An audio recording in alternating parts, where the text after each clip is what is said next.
అర్హులందరికీ సకాలంలో రుణాలు మంజూరు చేయాలని జిల్లా కలెక్టర్ రాహుల్ రాజ్ బ్యాంకులను ఆదేశించారు. కలెక్టరేట్ సమావేశ మందిరంలో ఆయన డిసెంబర్ 2023 మాసాంతపు జిల్లా స్థాయి బ్యాంకుల సమన్వయ సమావేశం నిర్వహించారు. జిల్లాలో నిర్దేశించిన లక్ష్యాల మేరకు బ్యాంకులు పంట అనుబంధ రుణాలు, ఉపాధి యూనిట్ల స్థాపన, చిన్న మధ్య తరహా విద్యా గృహ రుణాలతో పాటు ఇతర ప్రాధాన్యత రుణాలను అర్హులైన పేద ప్రజలకు మంజూరు చేయాలని సూచించారు. పీఎం విశ్వకర్మ యోజన పథకం క్రింద అర్హులైన లబ్ధిదారులకు యూనిట్లను మంజూరు చేయాలన్నారు.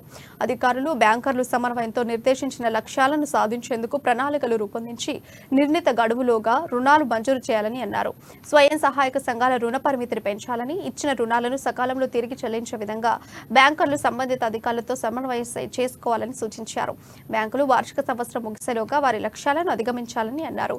రైతులకు పంట అనుబంధ రుణాలతో పాటుగా డైరీ, పౌల్ట్రీ తదితర యూనిట్లను మంజూరు చేయడం ద్వారా రైతులకు 2 రకాల ఆర్థిక ప్రగతి పెరుగుతుందని అన్నారు. బ్యాంకుల వారీగా లక్ష్యాలు, సాధించిన ప్రగతిపై చర్చించారు. అనంతరం 2024-25 ఆర్థిక సంవత్సరానికి సంబంధించిన పొటెన్షియల్ లింక్డ్ క్రెడిట్ ప్లాన్ ను కలెక్టర్ ఆవిష్కరించారు.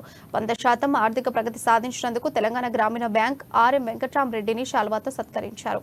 ఈ సమావేశంలో ఎల్డీఎం ప్రసాద్, నాబార్డు డిఎంఎండి రవూఫ్, జిల్లా పరిశ్రమల కేంద్రం జనరల్ మేనేజర్ పద్మభూషణ్ రాజు, ఐటీడీఏ డీడీ దిలీప్ కుమార్, వ్యవసాయ శాఖ అధికారి పుల్లయ్య, వివిధ శాఖల అధికారులు, బ్యాంకుల మేనేజర్లు తదితరులు పాల్గొన్నారు.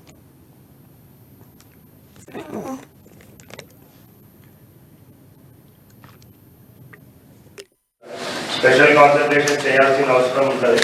సో లాస్ట్ 3-4 ఇయర్స్ నుంచి మనం చూసినట్టయితే ఏదైతే ఎస్ఎల్బిసి నుంచి మనకు టార్గెట్ కమ్యూనికేట్ అవుతుందో, సో దాంట్లో 50%, 60% అచీవ్ అవుతుంది, కానీ మనం అనుకున్న టార్గెట్ మాత్రం ఎప్పుడు కూడా రీచ్ అవుతుంది. So not only Adilabad district, నేను ఇంతకుముందు ఆసిఫాబాద్ డిస్ట్రిక్ట్లో చూస్తే కూడా అదే పరిస్థితి ఉంది. సో ఎస్ఎల్బిసి టార్గెట్స్ మనకి ఎంతైతే కమ్యూనికేట్ అవుతుందో, సో ప్రతి ఇయర్ చూసినట్టయితే కూడా సో ప్రీవియస్ ఇయర్ టార్గెట్ ఎంతైతే ఉంటుందో దానికి 50-60% మన అచీవ్మెంట్ ఉంటుంది. సో దాన్ని కన్సిడరేషన్లో తీసుకోకుండా నెక్స్ట్ ఇయర్ టార్గెట్ ఇంకో 10% అడిషనల్గా ఇంక్రీజ్ చేసి ఇవ్వడం జరుగుతుంది. సో అది నేను లాస్ట్ మీటింగ్లో కూడా చెప్పిన ఎల్డీఎం గారిని అందరినీ కూడా రిక్వెస్ట్ చేసి, సో ఈసారి ఒక ఫ్యాక్చువల్గా అంటే ఏదైతే అచీవబుల్ ఉంటుందో ఆ టార్గెట్ అంటే వాళ్ళ కమ్యూనికేట్